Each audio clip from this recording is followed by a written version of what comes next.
Hey everyone, it's ClickHow. Today I'm going to show you how to change your email address in Canva. First, open canva.com and log into your account. Click your profile icon in the top right corner, then select Settings from the menu. Next, make sure you're on the Your Profile tab. Look for your email address and click the Edit button next to it.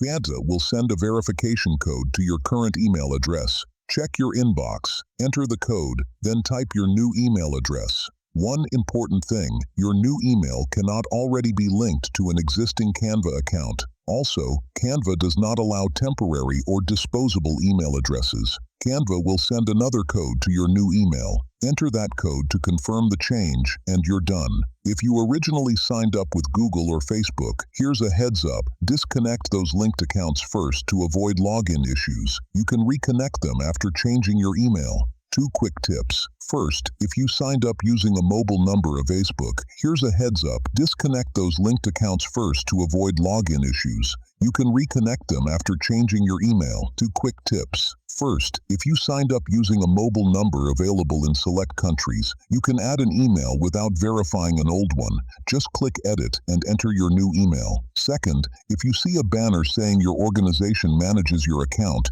you'll need admin approval to change your email. If you found this helpful, make sure to hit that like button, subscribe, and ring that notification bell. Thanks for watching, and see you in the next video.